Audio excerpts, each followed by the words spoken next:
wailun lil arabi, celakalah bagi negara Arab, Jaziratul Arab, kata Nabi. Siapa mereka? Kelak sumber bencana dan kehancuran Islam dari sono untuk di Timur Tengah. A'udzu billahi minasyaitonir rajim. Bismillahirrahmanirrahim. Assalamualaikum warahmatullahi wabarakatuh. Alhamdulillahi rabbil alamin. Alhamdulillahilladzi arsala rasulahu bil huda wa dinil haq liyudhhirahu 'ala ad-dini kullih wa kafa billahi shahida. Asyhadu an la ilaha illallah wahdahu la syarika lah wa asyhadu anna Muhammadan 'abduhu wa rasuluh la nabiyya ba'd.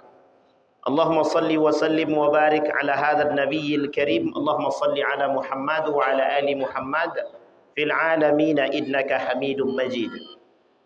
Ya ayyuhan nasu taqu rabbakum alladzi khalaqakum min nafsin wahidah wa khalaqa minha zawjaha wa batha minhuma rijalan katsiran wa nisaa'a wattaqullaha alladzi tasaaluna bihi wal arham innallaha kana 'alaikum raqiba. Puji syukur kehadirat Allah dengan mengucapkan alhamdulillahirabbil alamin. Bersalawat kepada Nabi dengan mengucapkan Allahumma salli ala Muhammad wa ala ali Muhammad fil alamin innaka Hamidum Majid. Bapak Ibu sekalian yang berbahagia, mudah-mudahan kita yang hadir husnul khatimah. Amin ya rabbal alamin. Allah berkahi, Allah sehatkan, Allah kuatkan kita semua. Bermunajat kepada Allah untuk kedua orang tua baik yang telah mendahului, Allah tempatkan di tempat terbaik di sisinya, Allah terima amal ibadahnya, Allah kumpulkan kelak bersama orang-orang yang saleh. Dan untuk orang tua kita yang masih hidup, sehat, kuat, husnul khatimah. Amin ya rabbal alamin. Baik Bapak Ibu, sehat semua Bapak Ibu? Ini masih maghrib Ustaz, insyaallah sehat. Ntar enggak tahu lagi setelah itu. Kita enggak tahu kematian. Mudah-mudahan Allah jagakan kita dan husnul khatimah. Amin. Baik Bapak Ibu sekalian yang berbahagia. Yang pertama, mungkin saya beranggapan nih salah nih Pak. Salah tempat masuk nih. Karena ada tuan guru saya di sini, Ustaz Dr. Samsul Rizal. Izin Ustaz, kalau salah mohon dikritik. Dan para asatid yang lain dari pesantren Munawwarah. Kebetulan saya juga sekarang mengajar di Darul Muhaqqiqin di Jalan Pesantren. Juga bagian cabang daripada Munawwarah kalau saya tidak salah itu. Yang kedua, agak sedikit grogi saya. Karena memang kali pertama menginjakkan di masjid, apa nama masjidnya? Miftahul Jannah. Mudah-mudahan ini kunci surga kita pegang semua. Bapak Ibu tinggal daftar aja. Kan begitu. Baik, mudah-mudahan. Baik Bapak Ibu sekalian yang berbahagia. Di malam hari ini pembahasannya adalah Isra wal Mi'raj. Saya beranggapan dan berhusnuzon. Ini adalah kegiatan rutinan dan tahunan yang saya yakin Bapak Ibu sudah hafal semua luar kepala. Kalau kita sebutkan ayatnya pun mungkin sudah pada hafal semua. Subhanalladzi asra bi'abdihi sampai akhir hafal semua. Dan tadi Ustadz kita juga bacakan ayatnya sama. Dan beliau membacakan surat Al-Isra. Hafal kita semua. Dan saya paham betul bahwa Bapak Ibu sekalian yang berbahagia selalu menghadiri husnuzon ya. Kajian-kajian Isra wal Mi'raj dalam tahunan kegiatan baik itu masjid, lembaga dan lain sebagainya. Tapi Bapak Ibu sekalian yang berbahagia, izinkan saya menyampaikan sesuatu hal. Jika ada kesamaan mohon anggaplah ini mengulang pelajaran atau ulang kaji kata orang zaman dulu. Bapak Ibu sekalian yang berbahagia, sebelum terjadinya Isra wal Mi'raj itu, sebelum terjadinya peristiwa Isra wal Mi'raj itu, baginda Nabi berada pada satu kondisi yang oleh para ulama disebut sebagai amul huzni, masa kesedihan.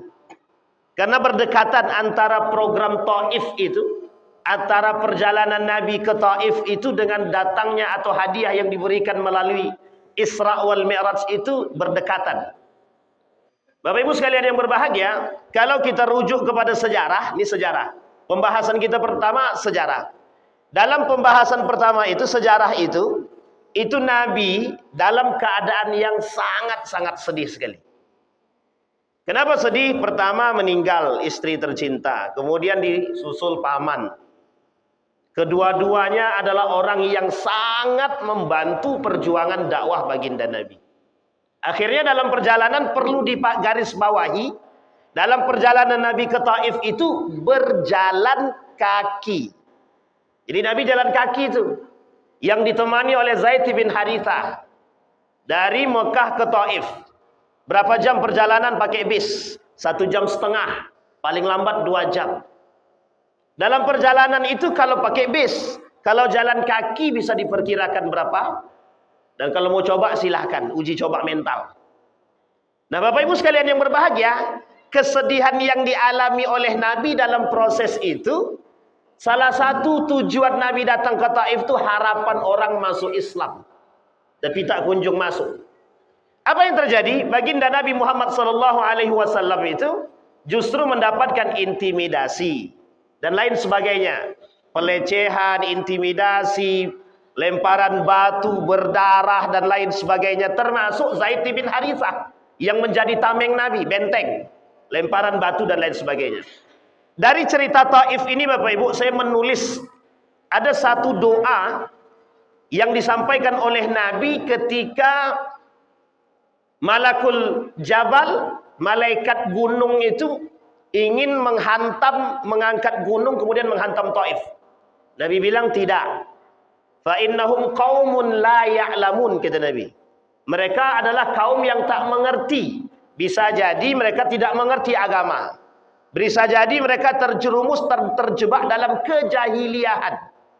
Kita garis bawahi Bapak Ibu, kalimat akhir ini, jahiliyah. Jahiliyah di sini artinya kata para ulama,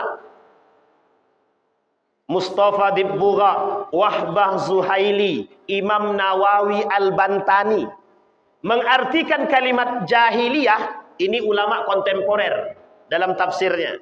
Mereka katakan arti jahiliyah itu bodoh dalam urusan agama, bukan bodoh dalam urusan ilmu dunia, bukan bodoh dalam urusan perdagangan, bukan. Arab itu raja dagang pada masanya. Arab itu raja dagang pada masanya. Keluar 6 bulan, pulang mesti bawa hasil. Kalau tidak bawa hasil, mereka nggak akan pulang. Ini kebiasaan orang Arab. Kalau sampai setahun mereka tidak pulang, mereka nikah lagi. Jadi kalau Bapak Ibu temukan orang keturunan Arab di Indonesia, begitu ceritanya itu. Jadi karena dapat orang Indonesia nikah lagi, tidak pulang-pulang dia. Dapatlah dia keturunan Arab namanya. Nah, itu ceritanya. Baik di Aceh maupun di Ternate, Ambon dan sebagainya. Itu posisi-posisi tempat datangnya Islam. Kalau dalam sejarah masuknya Islam ke Nusantara, jangan Indonesia disebut, tapi Nusantara. Oleh para ulama disepakati abad 13, 15, 17. Tapi dalam dalam buku Az-Zumardi Azrah, melalui hasil ekspedisi Ibnu Batutah, itu diprediksi abad ke-7 Islam tersebar di Nusantara. Tersebar, tapi belum resmi, baru tersebar saja di Nusantara. Nusantara itu masuknya Asia. Malaysia masuk, Thailand masuk, Brunei masuk, Singapura masuk, termasuk Indonesia. Tapi belum Indonesia pada saat itu. Diprediksi abad ke-7. Diprediksinya abad ke-7. Jadi pada prediksi abad ke-7 ini, itu Islam sudah masuk ke Nusantara. Ingat, masuk, bukan resmi masuknya. Samudra Pasai itu adalah menunjukkan bahwa formalitas Islam melalui munculnya kerajaan Islam yang disebut dengan kerajaan Samudra Pasai. Bisa dipahami Bapak Ibu ya? Berapa lama jaraknya dari abad ke-7 sampai abad ke-15? Ya perkirakan sendiri.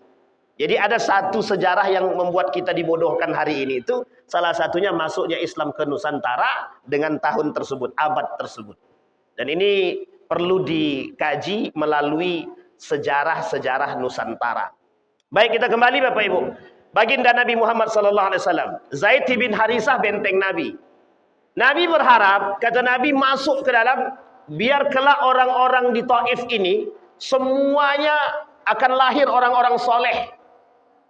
Kalau kita lihat Bapak Ibu di Taif ada kuburan Ibnu Abbas yang kelak menjadi pejuang sejati dalam mengajarkan Islam di sana. Ibnu Abbas wafat di sana, punya perpustakaan, ada sekolah dan mengajarkan dari satu tempat ke tempat yang lain sehingga dibuat satu sentral tempat di rumahnya untuk mengajarkan Islam. Ibnu Abbas, sahabat Nabi. Siapa namanya Bapak Ibu? Baik, singkat cerita Bapak Ibu, kata Nabi, kalau seandainya kelak Islam ini di Taif itu akan muncul, akan datang orang-orang yang soleh, kata Nabi. Harapan Nabi itu. Sehingga apa yang dilakukan oleh Nabi ketika permintaan itu, ketika harapan Nabi tersebut, kemudian Nabi berdoa kepada Allah. Saya bacakan doanya Bapak. Kata baginda Nabi Muhammad SAW ketika Nabi singgah di satu pohon kurma milik seorang pemuda bernama Rabi'ah. Kata Nabi, ilahi ilaika ashku du'fa quwwati wa hawani 'alan nasi ya arhamar rahimin. Anta rabbul mustad'afin, anta rabbi ila man takilni, a ila ba'idin yahjimuni, am ila aduwin malaktahu amri. Ma lam takun alayya ghadabun fala ubali, walakin rahmatun li awsa.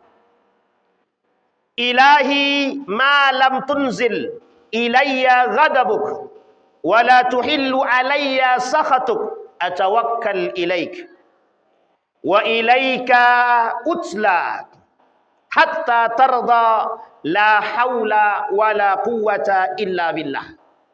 Kata Nabi, wahai Tuhanku, Allah yang maha pengasih penyayang, kepada engkau aku mengadu kelemahan kekuatanku, saking lemahnya diri ini, dan aku tak mampu berkuasa atas manusia, kata Nabi. Ya arhamar rahimin, maha pengasih lagi maha penyayang. Engkau Tuhan Rabbul Mustad'afin, Tuhannya orang-orang yang lemah. Wa anta rabbi, dan engkau Tuhanku, kata Nabi. Ila man takilni am ila ba'idin. Sekarang engkau mau arahkan aku kemana? Ke tempat yang jauh, mereka menghabisiku, mencelakaiku, mereka menghujatku, melemparkan aku dengan batu, kata Nabi. Am ila aduwin malaktahu amri, atau engkau harus serahkan aku kepada seorang musuh yang memang mereka harus menghabisi aku, kata Nabi. Ma lam takun alayya ghadabun fala ubali. Aku bersandar kepadamu, wahai Allah, zat yang maha kuasa. Asalkan engkau tidak marah kepadaku, aku ridha. Ini Nabi Pak, ini Nabi. Kata Nabi, asalkan engkau tidak memberikan kemurkaanmu kepadaku, kata Nabi, la ubali, aku tidak akan memperhatikan hal tersebut.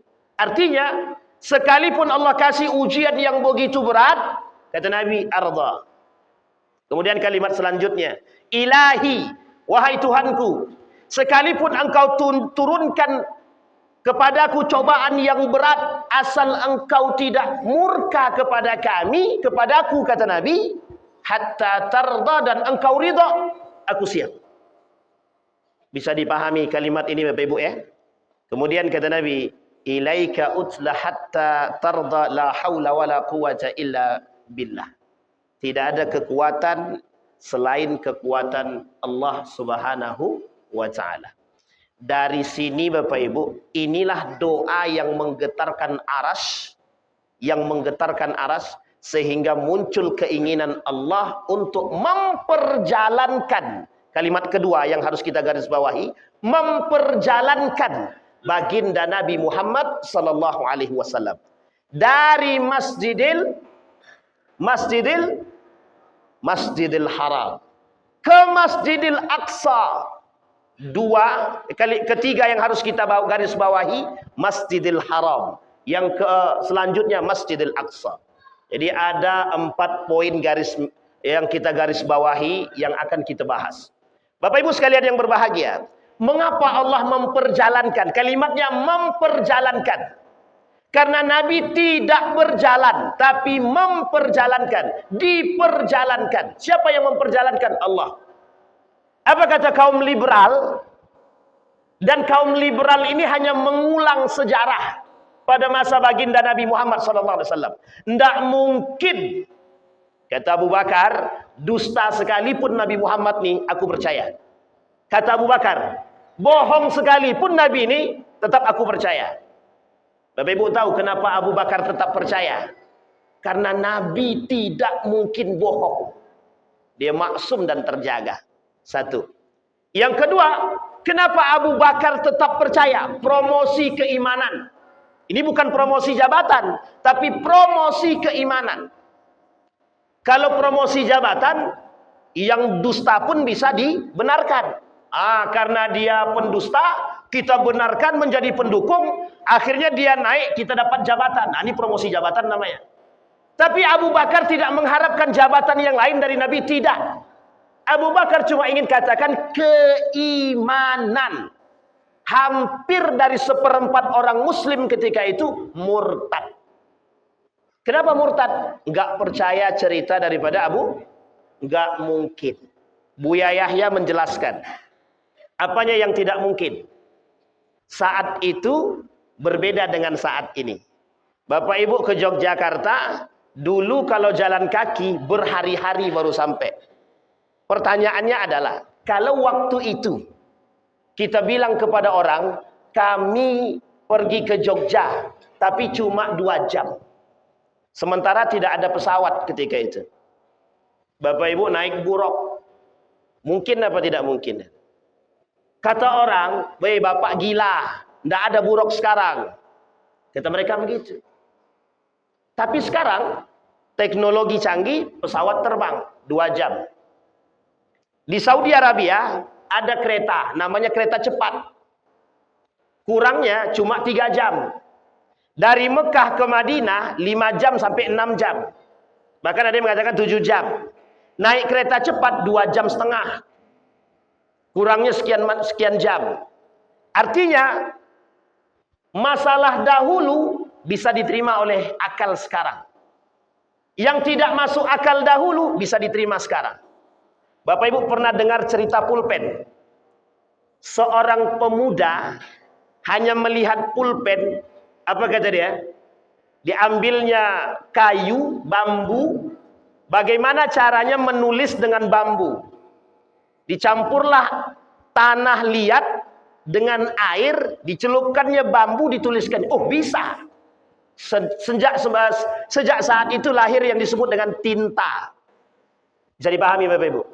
Tidak ada yang tak mungkin. Waktu itu mungkin tidak mungkin. Tapi hari ini sangat mungkin sekali. Sangat mungkin sekali.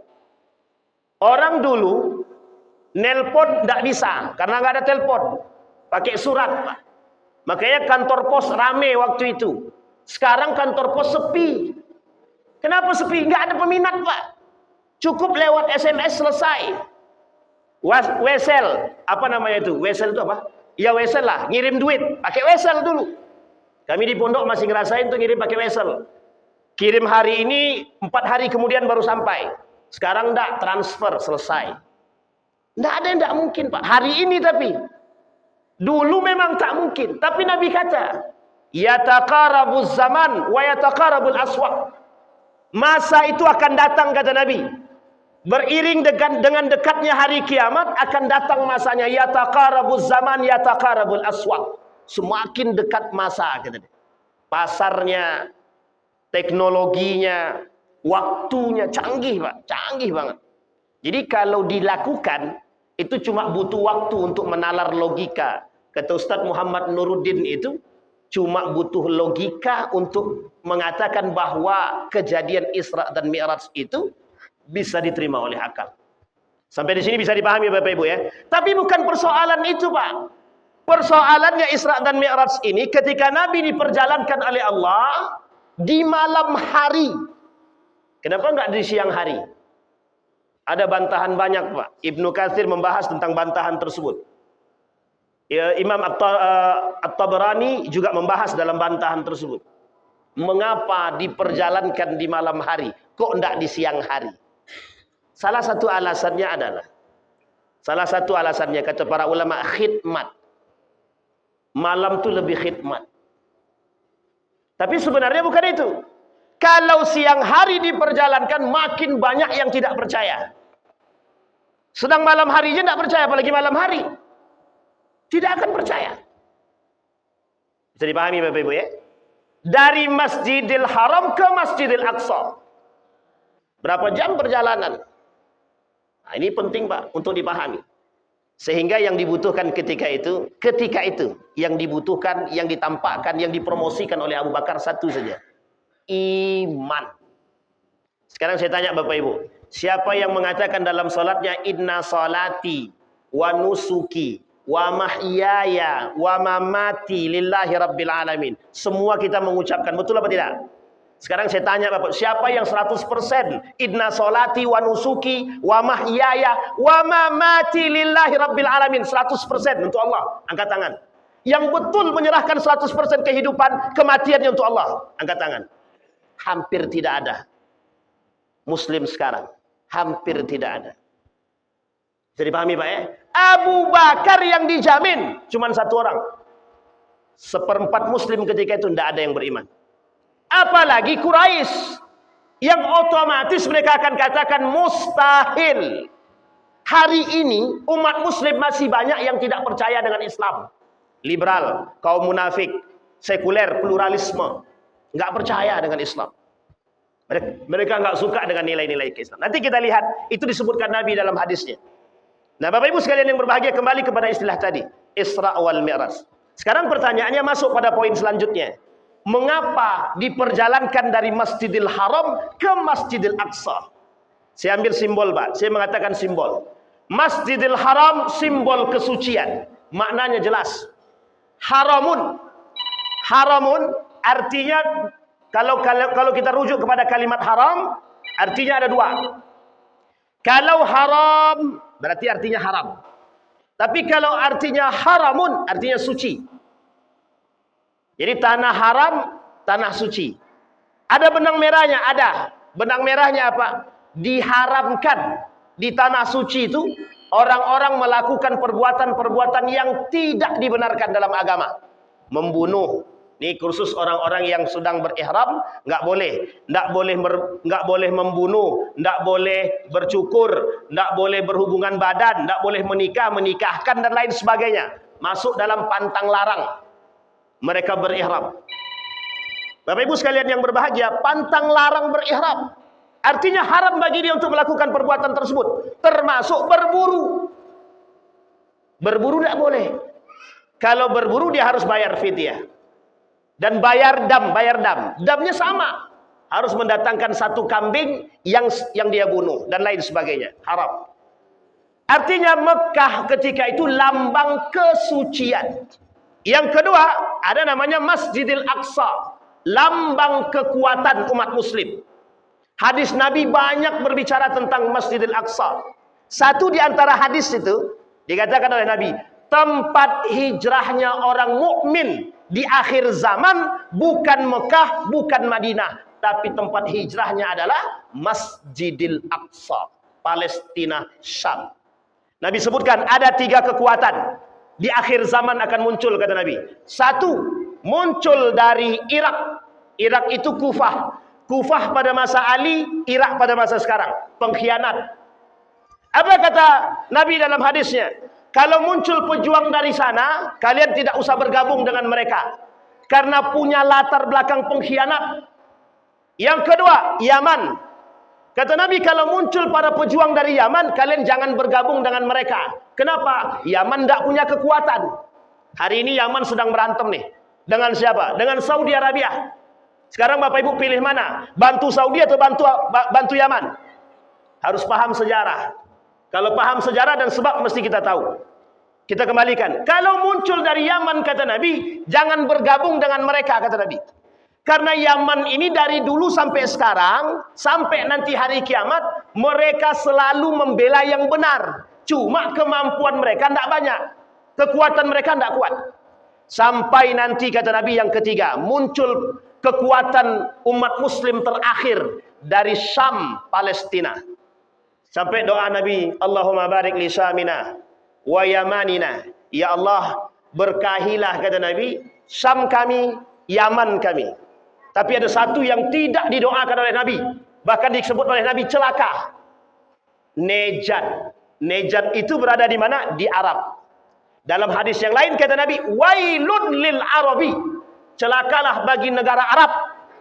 Jaziratul Arab kata Nabi. Siapa mereka? Kelak sumber bencana dan kehancuran Islam dari sono untuk di Timur Tengah. Ini kekencangan nggak? Aman kan? Ini bahaya nih Bu. Nanti kalau apa dipotong tak begitu, dipotong di tempat itu masalahnya begitu. Baik, kita kembalikan sumber kekuatan. Jadi simbol kekuatan umat Muslim itu ada di Palestina. Sampai hari ini tidak ada satupun di antara pejuang Palestina itu yang gentar dengan dunia. Sekalipun musuhnya satu dunia, nggak gentar Pak. Bukan persoalan bumi kata dia, bukan persoalan tempat tinggal, tapi persoalan iman dan akidah. Maka saya mengatakan kepada kita semua Bapak Ibu, persoalan Palestina bukan persoalan negara, bukan. Bukan persoalan etnis, bukan. Persoalan iman dan akidah. Karena itu punya orang Muslim, bukan punya orang-orang lain. Bisa dipahami Bapak Ibu? Ini poin Pak. Tapi menjaga dua ini Bapak Ibu, simbol kesucian dan simbol kekuatan harus dibarengi dengan kekuatan ketakwaan dan keimanan yang kuat. Maka Bapak Ibu, salah satu simbol dalam Isra dan Mi'raj tadi ada istilah namanya Abu Bakar yang kokoh dengan keimanannya sampai dia berani kata, sekalipun Muhammad berdusta, aku percaya. Itu cuma mengatakan kepada kita hari ini, orang beriman, kokohkan imanmu. Pada masa Nabi bisa banyak yang tidak beriman, tinggal satu yang percaya, apalagi hari ini. Maka hari ini akan sangat mungkin banyak umat Muslim mengaku Islam tapi tidak beriman. Kata Nabi dalam riwayatnya, la yabqal Islam illa rasmu, wa la yabqal Quran illa la yabqal Islam illa ismuh, wa la yabqal Quran illa rasmu. Tidak akan tersisa Islam kecuali tinggal nama. Tidak akan tersisa Al-Quran kecuali tinggal tulisan. Hari ini kita bisa buktikan berapa banyak umat Muslim cuek dengan agama Islam itu sendiri. Kita mohon maaf Pak, jangan ada yang tersinggung. Ketika acara-acara apapun, Maulid Nabi, Isra Mi'raj dan hari besar Islam, sholatnya cuma satu saf, acaranya penuh. Pilih mana tuh? Benar apa salah tuh? Ketika acara masjid nggak penuh, masjid nggak cukup. Ketika sholat Isya cuma satu saf. Artinya lebih penting mana? Penting makannya, penting dunianya, atau penting sholatnya? Penting sholatnya atau penting makannya? Jujur aja. Itu kita buktikan di setiap tempat seluruh Riau ini. Kita buktikan.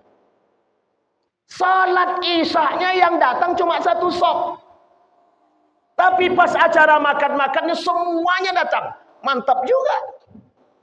Itu pentingnya Pak.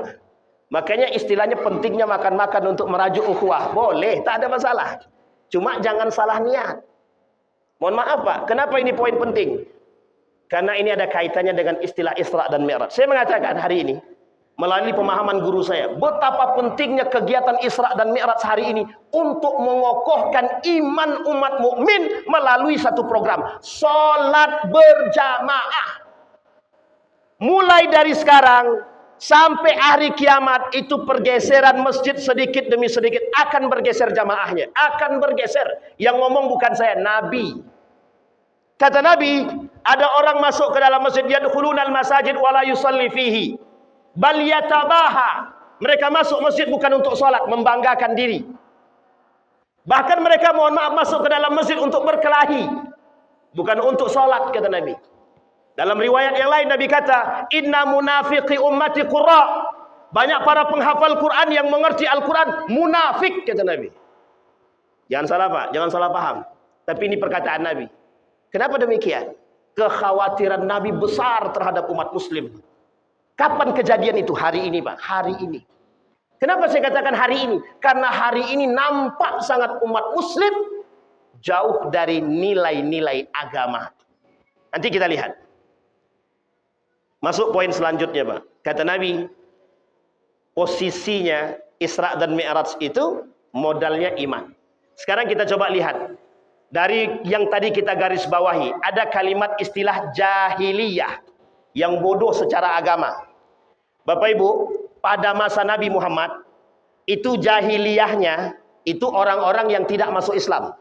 Oke, jahiliyahnya orang-orang yang tidak masuk Islam. Disebutlah oleh para ulama bodoh secara agama. Sekarang saya tanya, apa kebodohan orang jahiliyah pada saat itu? Minum khamar.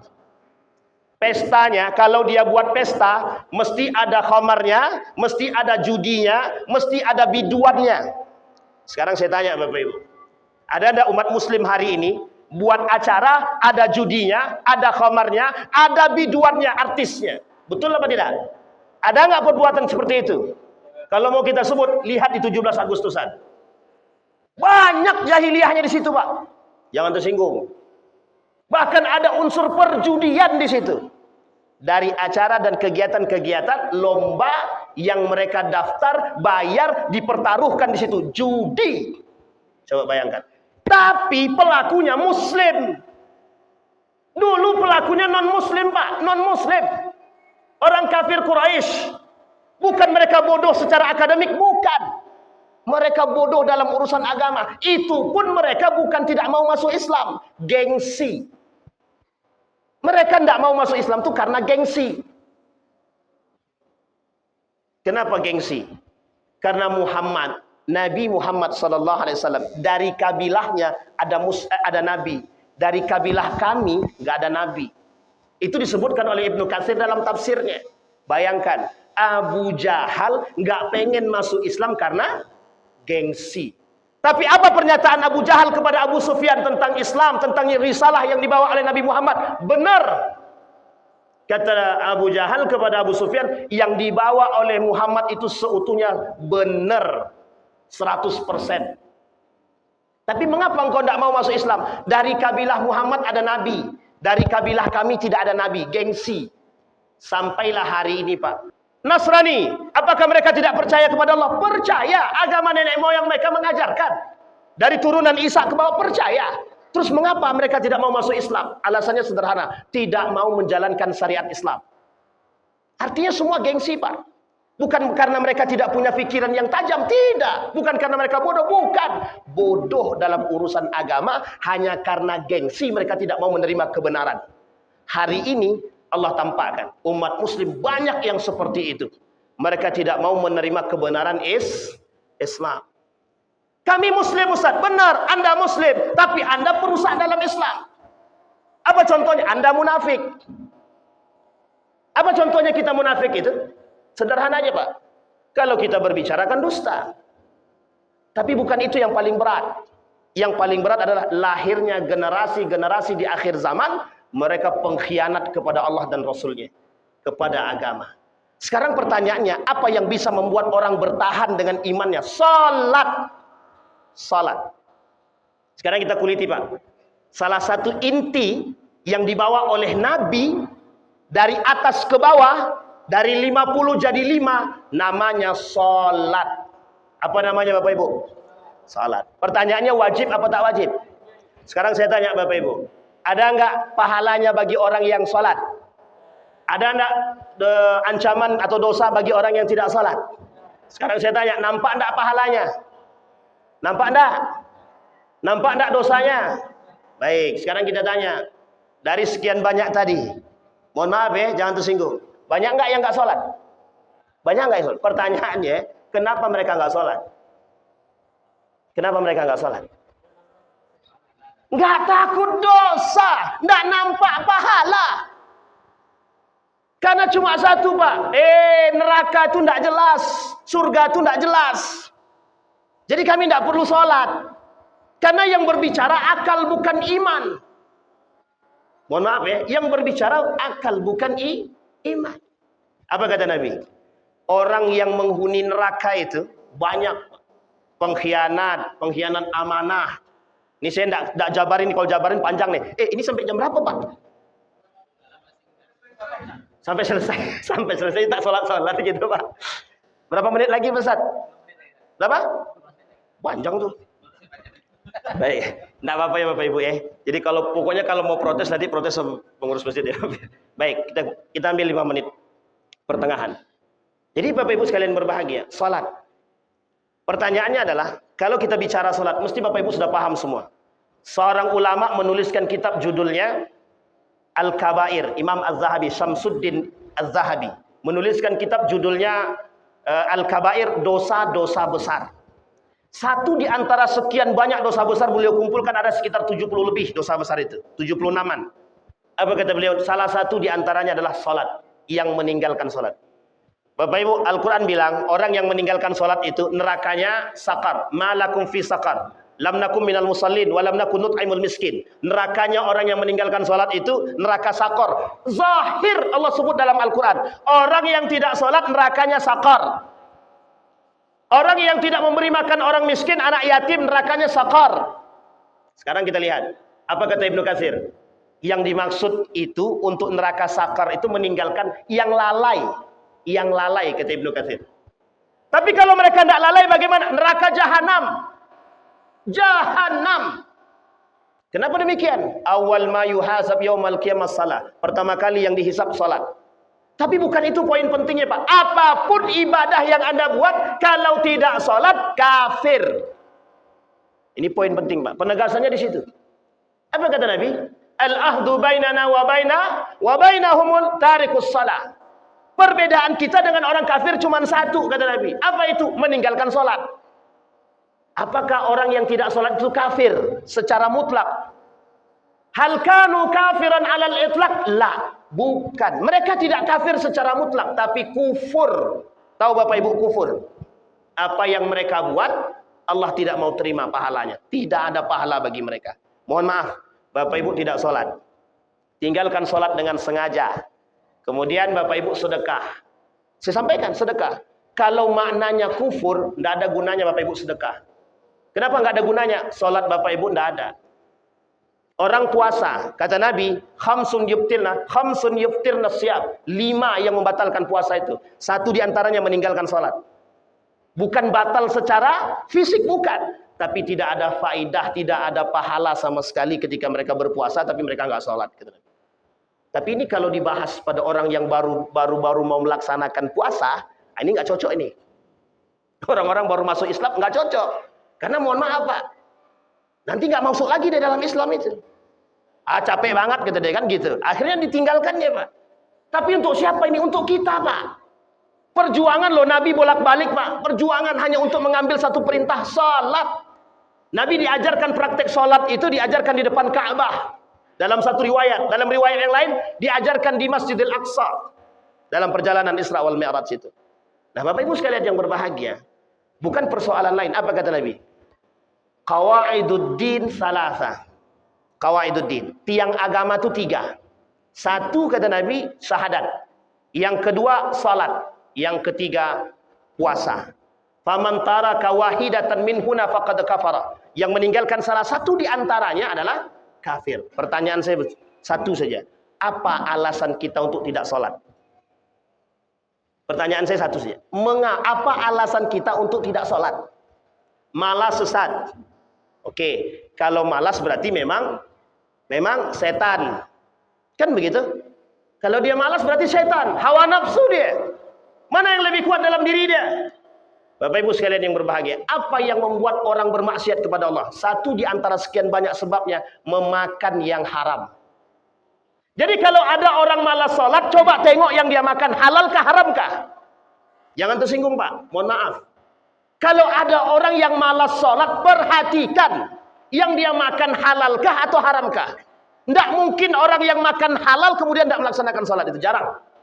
Hampir tidak kita temukan. Maka dalam perjalanan Isra dan Mi'raj itu Nabi disodorkan 2. Pilih madu atau racun. Nabi pilih madu.